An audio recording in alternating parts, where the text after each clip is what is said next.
Welcome to the first Continental Conversations of term. I'm Sebastian, and I run these events with Nayana. I'm going to speak for a few minutes about some general Continental Conversation stuff, and then Nayana will introduce our speaker and the event today. Last term we did 3 talks and 1 reading group, and the 3 talks were on Hegel, Heidegger, and Habermas.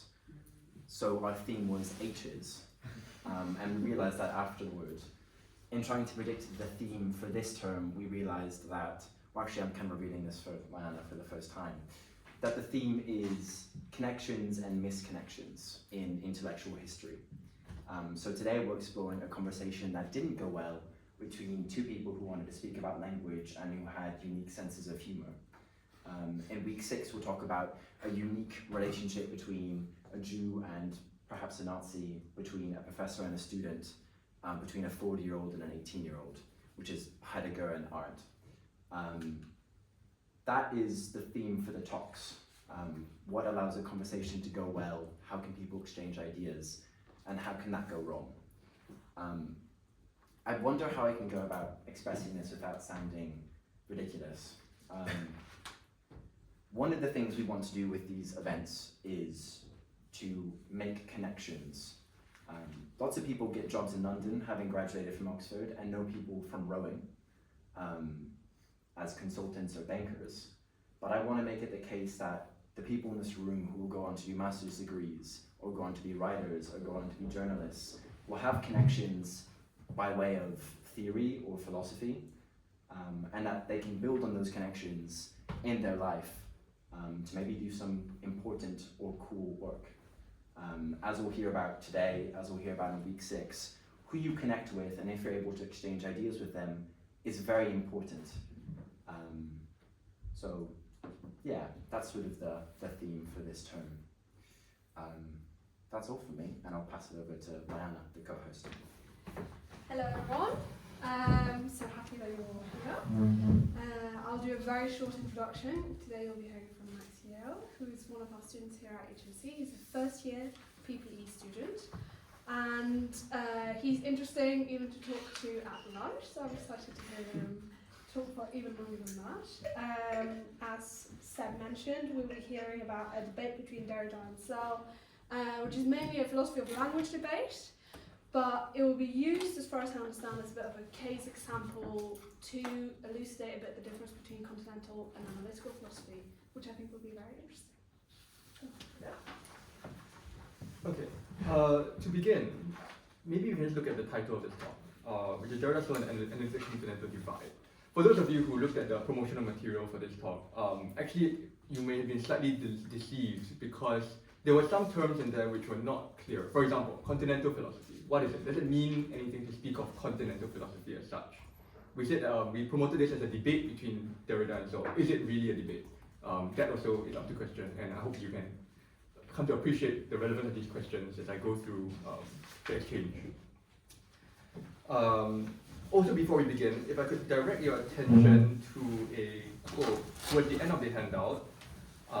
This is quote number 2 under the heading of Analytic and Continental Philosophy. It should be the last page. So we see a quote from Searle, who spoke of Derrida a few years after this exchange, and he says, with Derrida you can hardly misread him because he's so obscure. Every time you say, he says this, he always says, you misunderstand me, you misunderstood me. But if you try and figure out the correct interpretation, then that's not so easy.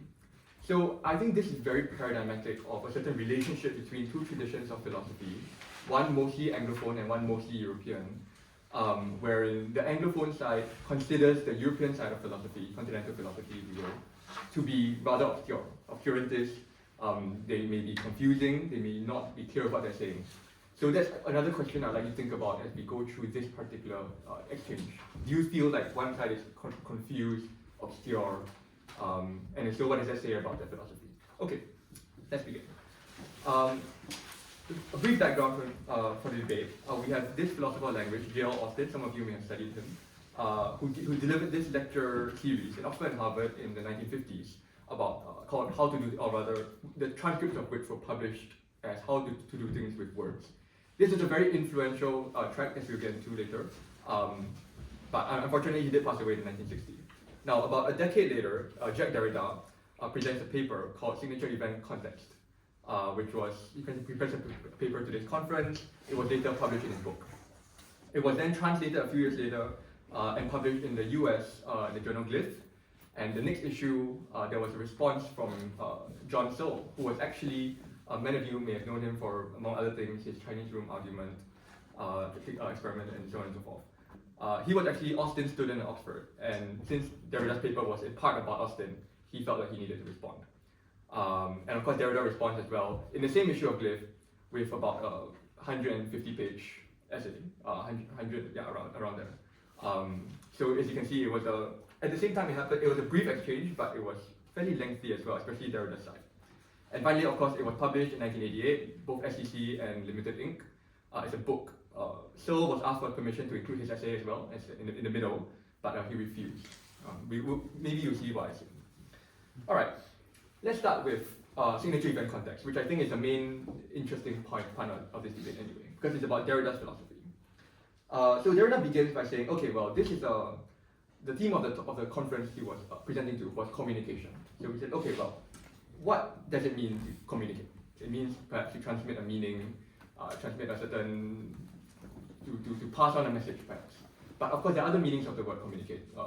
A revolving door can communicate, a communicating door, right? A force can be communicated through an area, through a space. So he says, of course, there are many meanings of communication. Maybe we narrow it down in practical use by referring to a context. So obviously, if I'm speaking in a conference about communication, the kind of communication is implied is about linguistic communication, perhaps.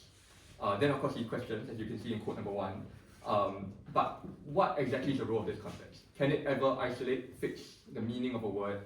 And that's what he's going to explore in this particular paper. So he begins by looking at writing, so writing and communication. And he looks at Condiac's essay on the origin of human knowledge. So what does Condiac say? Well, to summarize, essentially, Condiac is saying that people start by speaking verbally, and then they realize, well, we need to communicate across a longer distance, across time perhaps, and then we use writing instead to supplement that.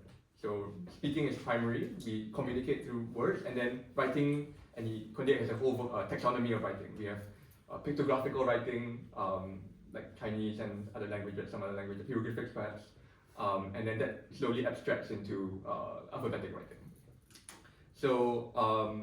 This is what Derrida takes to be the paradigm exemplar of the Western philosophy's theory of communication and theory of writing, which is that basically you have this presence, when I'm present in this room with you, I'm talking to you now, and then we have an absence. There's a sense that we carry this, writing allows us to carry this communication in a context of absence. Okay. So writing as the extenuation of presence. But Derrida kind of looks at another way. He looks at it as to what role does absence play in what writing means. So for Derrida, a text, a piece of writing implies that, in a sense, the giver, the writer, the author, and the receiver are necessarily absent.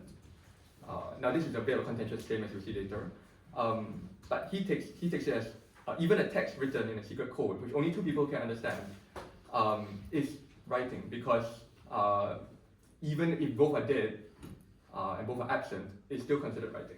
It's about the potential absence and possibly the actual absence of both sender and receiver. The thing about writing is that it allows language communication to persist beyond the death of the author, right? So that's what Derrida takes as unique within the tradition of Western philosophy about writing. But Derrida here notes that this has perhaps an unintended consequence. Derrida notes that this has the consequence that writing always has the possibility inscribed within it of breaking with the author's intentions. For if the author is no longer alive to defend writing, to explain writing, or of the author's willing to say what he means is no longer existent, that writing can still function in the absence of his or her presence. Any given text, for example, can be taken out of context, right? That's the nature of writing as well. We can take a paragraph, like as I've done here, I've taken paragraphs out of Derrida's book. Derrida and Searle are both dead, long dead. Actually, Searle only passed away last year. But and I put them in the context of a new context of this lecture. So there's always a possibility that writing is taken out of context, right? I could have I could be mispresenting their positions. It's always possible. As you can see in quote 4, Derrida notes that a written sign carries with it a force that breaks with its context. Right. So basically, in this first part of SEC, Derrida is arguing that writing cannot be the transmission of presence as is classically conceived, but precisely because absence is built into the concept of writing, it is always possible for writing itself to misrepresent, to communicate something that was not the author's conscious intention. Now, we'll move on to the second half of the essay. When he looks at Austin's theory of language. So, Gerald Austin, who I brought up just now. So, Austin's theory of language is slightly different from this classical conception, and Derrida does appreciate this about Austin. So, Austin, some of you may know, has a theory of illocutionary and perlocutionary force. So, in other words, is writing just a communication of propositional content, or is there other cases where language seems to do something more than that? How to do things with words? For example, when I christen a ship by breaking a bottle across the bowl, when I marry a couple perhaps, or when I say I do in the context of a wedding, it seems like we are not describing a state of affairs, but rather creating a new state of affairs through language. In other words, there is a force of language that does not just convey a state of affairs, but actively intervenes into that state of affairs. So Derrida does appreciate this. This is of course in quote number 6, where Derrida does note what exactly the performative for Austin plays, what role the performative plays as opposed to the contemplative utterance. But Derrida is not entirely enamored with Austin either, because Derrida still feels that Austin retains an element of intentionality which Derrida would like to preclude. So Austin notes, of course, that there are situations, we call them infelicities, where our speech acts don't work properly. Right? For example, if I just go to a random couple or a random group of people on the street and I say, I pronounce you man and wife, obviously that's not doing its intended function as language. If I break a glass across a ship and I say, I name this ship X, that doesn't mean that the ship is really, something has gone wrong. So therefore, what does Austin do? Austin says, well, okay, the success of a performative depends on the value on a particular context, right? Saying I do or saying I pronounce you man and wife works in the context of a wedding, in certain rules, in social rules. So this is quote 7, by the way. And one of those elements is consciousness, right? How can I successfully lie to somebody? Or how can I successfully make a promise? Perhaps it's because, and Austin ventures to say that when you lie, you are presenting something that is is false, and but casting it as true. So in other words, our conception, our understanding of lying has to do with something about my intention. What am I doing when I'm lying? If I'm just saying that something is false, or if I'm saying a statement that is false, it can't be lying because there's no intentional content. So Austin distinguishes. So it's very clear. Austin distinguishes between what is, or at least in Derrida's reading, Austin distinguishes between good uses of speech acts and failures. Now, Derrida has a problem with this. Derrida's problem is that Austin seems to be casting this as a clear binary. Okay, we have cases where most cases are good, most cases are functional, but sometimes language fails.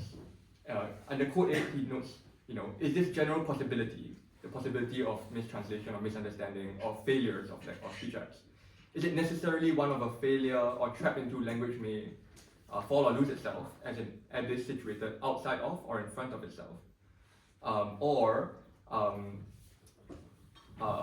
Is this risk rather its internal and positive condition of possibility?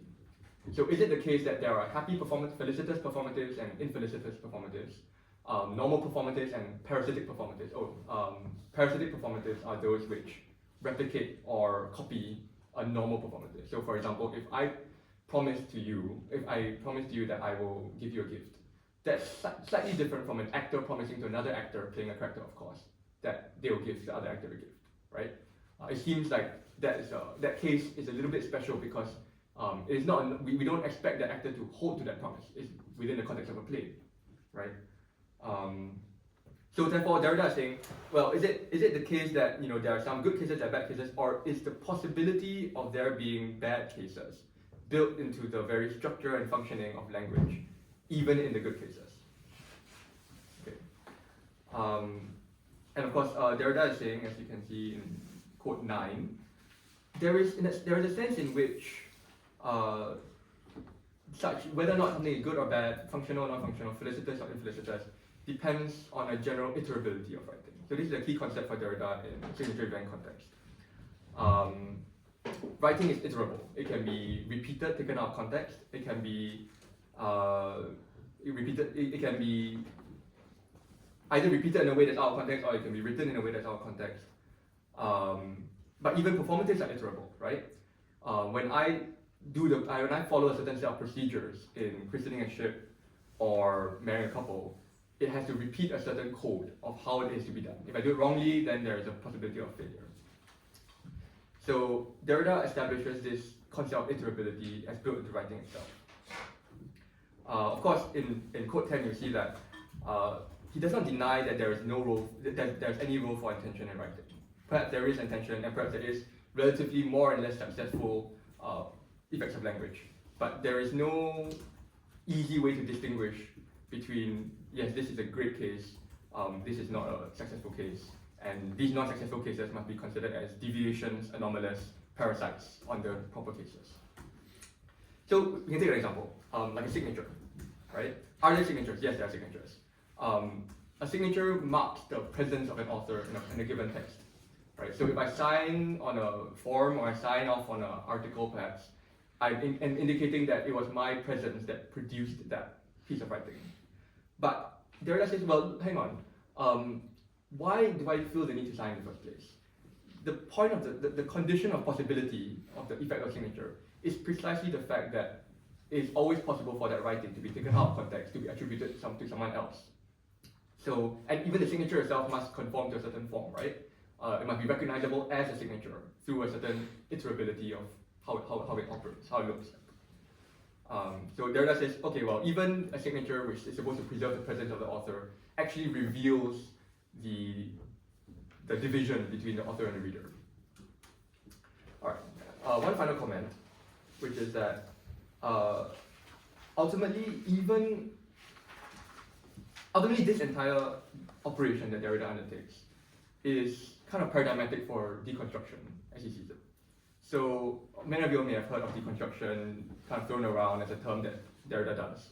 But what does it mean? So in quote 12, we'll see basically he takes an opposition of metaphysical concepts, speech, writing, presence, absence, normal, parasitic, and he illustrates how there's always a hierarchy, right? So speech is preferred over writing, speech is presence, writing is supplementary to speech. And it's never a neutral hierarchy. So deconstruction, what he seeks to do, and what he has done in SCC, is to look at ways in which the excluded term, or the supplemental term, actually contains certain characteristics which are constitutive of the privileged term, in a sense. So he reverses, as he says, he puts into practice a reversal of the classical opposition, and therefore a general displacement of the system. All right, all well and good. Briefly, I'll go through Searle's comments. So Searle says that, well, firstly, and this is a fairly famous statement, it would be a mistake, I think, to regard Derrida's discussion of Austin as a confrontation between two prominent philosophical traditions. And so Searle is advancing the thesis that Derrida has essentially misunderstood Austin in some crucial way.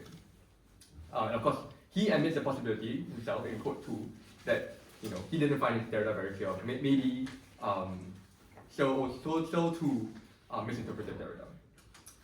So for Searle, what distinguishes speech from writing is the relative permanence of writing rather than the iterable nature of writing, which is what he takes Derrida to be saying.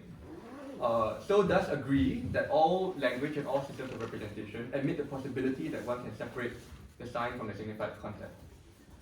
But he does not see absence in the same way as Derrida. For example, he gives two examples.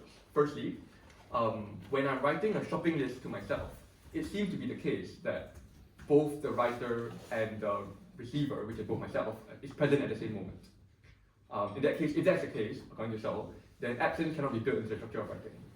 Or how about when I'm, perhaps in a theater with my friend, and I pass him a note that I wrote because I can't speak. It seems to be the case that both actors are present in that moment. Of course, this already runs into problems because we have asked ourselves, did Derrida say that absence is necessary for writing to function? I think it's pretty clear that Derrida argued that it's always a possibility that writing implies absence. It's not a necessary fact. And this, of course, allows Derrida to draw some conclusions. Searle argues that intentions remain central to both speech and writing, and that intentions actually may not be, as Derrida posits, states anterior to writing, but could be produced as a result of writing. So there may be no gulf at all between the illocutionary intention and its expression. The sentences are, so to speak, fungible intentions. So Searle gives the example of how sometimes it's in the process of writing that we actually come up with our ideas. So it's not the case that we have some intention and then we express it in writing. Right. And of course he says that, well, why is Derrida even according this particular significance to writing? It is the same thing with spoken language as well, right? The fact that language is iterable is the same for both. Now, Derrida comes to defend Austin as well, because as Austin student and as a fellow analytic philosopher of language, he feels that he needs to speak up for this tradition. Derrida's Austin is unrecognizable. He bears almost no relation to the original. So Austin is what Searle says Austin is saying is that what Austin is doing is presenting a standard case. So a standard case of making a promise, a standard case of speech act. And then later, as a research strategy, we might consider some alternative cases like a play or when the performances fail. So it's not the case, according to Searle, that Austin is distinguishing or privileging normal cases over parasitic cases, but rather that as a research strategy, he's looking at these standard cases before we look at the complications, derivations, accidents, and so on and so forth. This is actually not that uncommon procedure in analytic philosophy. We'll look at ideal cases, and then in what situations do those ideal cases go wrong? So to Searle, this is a perfectly valid strategy. It doesn't say anything about what is to be preferred. It just says, well, we do this first, and then we'll look at what goes wrong.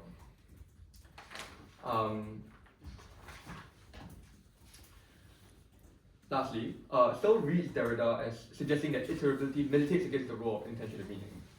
But Searle is arguing actually the reverse, that it's precisely the iterability of language that permits intention to be understood at all. In other words, Searle has a particular conception of language that is not so simplistic as, intentions lie behind language, the speaker has a certain set of intentions and that's articulated through language. But precisely it is through the conventions of language that we can comprehend what intentions are, schematically. Okay, so this was published in 1977 in response to Derrida's original article. Now, Derrida responds with limited ink. So limited ink is the long essay that he deploys against Searle. And what's characteristic about limited ink, and this is something that you kind of appreciate when you read it yourself. I've tried to give some quotes which give the effect. But it's written in a spirit of viciousness and sarcasm that is not that common in philosophy, not that common. For example, so we'll start with how it began. So why is it so long? Considering the fact that SEC is about 20 pages, reiterating the differences is about 10 pages, limited ink is over 100 pages. So what is going on here? Ultimately, okay, well, we start at the beginning. On the first page of reiterating the differences, which is Searle's essay, he puts at the bottom, copyright 1977, John R. Searle, which is fairly standard. Now Derrida spends about 5 pages unpacking this. First, okay, he says, as you can see in the first quote, if Searle is speaking the obviously true, so Searle frequently says that Derrida is obviously false here, obviously false. But if Searle is saying what he thinks is obviously true, then surely there's no need for copyright, because then everyone will be able to arrive at the same conclusions. But perhaps Searle, unconsciously or otherwise, has this vague feeling that what he's saying is not obviously true. Then he must preserve his mark on this text, right? Another point which Derrida brings up is that at one point, you can see this in quote 2. At one point, Searle thanks, I think at the end in the notes, Searle thanks his brother, G. Searle, and H. Dreyfus, who I think Dreyfus is a philosopher, I'm not sure about this. And then he says, I thank them for their contributions and their input on this piece. So then Derrida saying, hang on, well, if that's the case, why does John still get the copyright? Surely the copyright should be at least 3 people, because it's split among, from where did this text originate? Just Searle, or was it someone else as well? So he says, well, this is a Searle that is divided, multiplied, conjugated, and shared. What a complicated signature. And of course, he's saying that, and as you can see, he will say that he has worked with his philosopher Dreyfus. Derrida has worked, and Derrida has exchanged ideas and shared insights with Dreyfus. In that case, surely Derrida should also be included in the copyright for Searle's piece. And ultimately, he suggests that there is some kind of trust. It's no longer just Searle, but it's some kind of organization here, a trust, a company perhaps, that is operating behind the copyright. And now he refers to the trust as Société à responsabilité limitée. I probably pronounced that wrongly, but society with limited responsibility, which is, or limited liability, so limited Inc. Right? And as you can see, SARL, Searle, and for the rest of the essay, the rest of 100 pages, he refers to Searle as Searle rather than Searle. So hopefully this gives you some idea of the kind of viciousness that Derrida went in at this response. Okay? Now, schematically I'll go through the rest of the responses, although I'm running out of time, so I don't want to take too much time. So Derrida says that, firstly, he frequently uses ironic speech acts in his response. So you notice he says about 3 or 4 times in the beginning of the response, let's be serious. So let's stop playing and let's be serious. Let's get to the point. And then he'll go on 3 pages and then he'll say, let's be serious. Let's stop playing. So it's and of course you can say that he's being sarcastic. And at one point he says, finally I give my word of honor that I shall be of good faith in my argument. I promise this in all sincerity and all seriousness, literally raising my hand above the typewriter. I begin. So of course Derrida is being sarcastic here, but what his point is making is that it's not so clear sometimes to distinguish between felicitous and infelicitous, normal and parasitic speech acts, right? What is to say a speech act is sincere? What is to say that it's not sincere? Yeah. Of course, there are a few other things which I'll kind of skim through. He accuses Searle of being in almost a Freudian relationship with Austin, because you're taught by Austin. And of course, Searle's take is that, Searle at one point says, I have my own reservations with Austin's theory, but we'll not talk about it here. We'll defend him against Derrida. So Derrida is saying, hang on, well, Searle seems to be in this kind of filial relationship with Austin, where only he has the right to commit parricide, and Derrida and others don't, right? Now, for those of you who will be paying close attention to what I've been saying about Searle's arguments, you notice that it's a very curious form of argument, because it's not strictly in opposition to what Derrida is saying. So we're saying that, well, there may not be intentions that lie behind every word. It may be the case that there are misunderstandings. That's all built into the possibility of language. So actually, he's not saying things that are that different from Derrida actually. So Derrida pointed out in quote 7, Searle frequently frequently makes a point that comes from SEC and levies it against SEC. He'll say that, well, okay, their intentions don't really matter that much, and therefore Derrida is wrong. But Derrida is saying that Derrida is saying the exact same thing in SEC. Okay. So a recurring theme for Derrida here is structural possibility.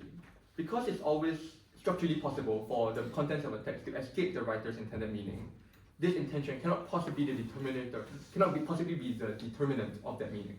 Right? It's always possible. If that's otherwise that wouldn't be possible. Right? And so of course says, well, there are these situations where, if I'm writing to myself, I'm writing to my friend, but well, firstly, the friend example is a moot point because it's not necessary that one be absent. But Derrida also observes that when I'm writing to myself, what is the point of writing if both the sender and receiver are absent? What's the point of me, for example, putting together these notes a few days ago and then referring to it now as I'm speaking? Surely, in some sense, the writer and the receiver are not the same person. If they were, then they wouldn't need to. I wouldn't need to refer to the notes.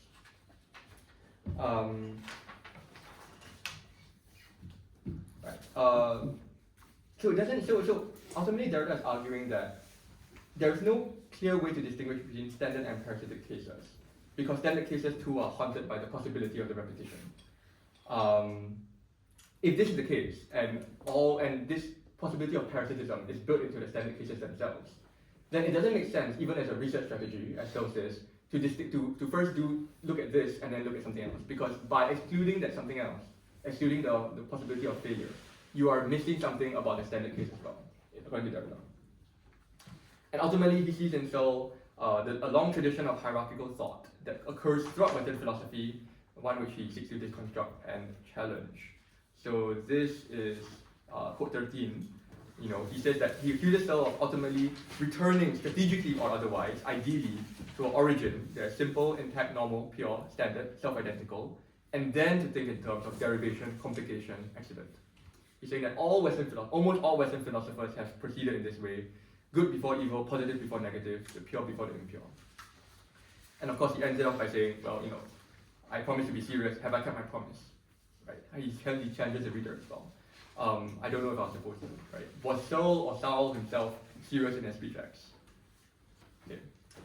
Some brief comments. So this is more or less the entire debate. Derrida admits later on that he admits that his response was not devoid of aggressivity. There was some amount of sarcasm, he has admitted. Interestingly enough, Derrida comments, I sometimes felt paradoxically closer to Austin than to a certain continental tradition from which Searle has inherited numerous gestures and a logic I try to deconstruct. So while this debate was usually cast as, analytic versus continental philosophy, Derrida is actually saying, hang on, I feel closer to Austin, this analytic philosopher ostensibly, whereas Searle seems to have taken a lot from continental historical philosophy, even without knowing it, perhaps. So, kind of in this, on this note, let's look at some of the differences between analytic and continental philosophy. To speak of continental philosophy as such might be something of a misnomer. Most European philosophers, working today or working before, would not easily identify themselves as continental philosophers. It's only Anglophone philosophers here that say, oh well, you're doing continental philosophy. But of course, there are many different traditions within European philosophy. Nonetheless, we can retain it as provisionally, if only to deconstruct the opposition itself, as what Derrida does with speech and writing. One observation that people have made about continental versus analytic philosophy is that continental philosophy tends to be more historical in scope. Instead of looking like, okay, what is philosophy or what is the role of intentions in language? A continental philosopher might look at what does Derrida say about the role of intentions in language? Is Derrida correct? What does he say? So it is a slight difference because continental philosophy seems to more explicitly work within traditions. One may be a Hegelian, one might be a Heideggerian. But usually in analytic philosophy, philosophers don't identify themselves with a particular thinker. But of course, Derrida would say that it is precisely because analytic philosophers don't recognize that tradition that they're working in, that they fail to acknowledge its blind spots, its tendencies, and therefore fall prey to the same kinds of mistakes or biases that all philosophy has fallen prey to, in Derrida's understanding. Stereotypically, continental philosophy is known to be more fluffy and less rigorous than analytic philosophy. But if we look at this particular exchange, it is not clear that Derrida is being very, very unclear. Derrida seems to be making a point about language, and while there are mutual misunderstandings, for example, Searle frequently attributes against Derrida positions that Derrida does not take, and you could argue that Derrida also does not fully understand the import of some of Searle's philosophy of language. It's not clear that one side is more rigorous than the other. Right. Let's look at a few more points. And of course, the question, of course, is the role of debate in philosophy as well. What is a debate? Usually a debate must presuppose some kind of shared common ground, some kind of evaluative norms that the participants might appeal to in determining who is right or wrong. But is this what philosophy really looks like? So both Zizek and Deleuze in quotes 4 and 5 on the last page have kind of examined this conception, right? So many great dialogues in history, according to Zizek, have been cases of misunderstanding. Aristotle misunderstanding Plato, Hegel misunderstanding Kant, Marx misunderstanding Hegel. But why is that the case? It's because philosophy seems to be inherently axiomatic, the deployment of a fundamental insight. In a similar sense, Deleuze and Guattari have said, philosophers have very little time for discussion. Philosophers run away when you hear someone say, let's discuss this, because it's part of the nature of philosophy to be building up a set of concepts, building up a landscape of concepts, which continental philosophers then attribute with a name, rather than challenging those concepts, because there's no way in which those concepts can meaningfully be reconciled. Of course, that's a very divisive position. Might be a little extreme, but it's worth reflecting on. So ultimately, did a debate happen? Was there enough shared ground for a debate to happen? The interesting thing about this particular exchange was the fact that both philosophers drew on Austin, but used him in different ways, or saw him in different ways. And ultimately, my thesis and my sense in this exchange is that there was a lack of common ground, a lack of conceptual common ground, which would enable a debate to function effectively. Searle, for example, reduces Derrida's iterability to the type token distinction. There's a discussion over the use and mention distinction as well, which Searle ascribes to, but Derrida doesn't. So ultimately, one could say that the debate never really happened, and that there was some kind of encounter, but not a debate. Okay, I think that's about it. Any questions?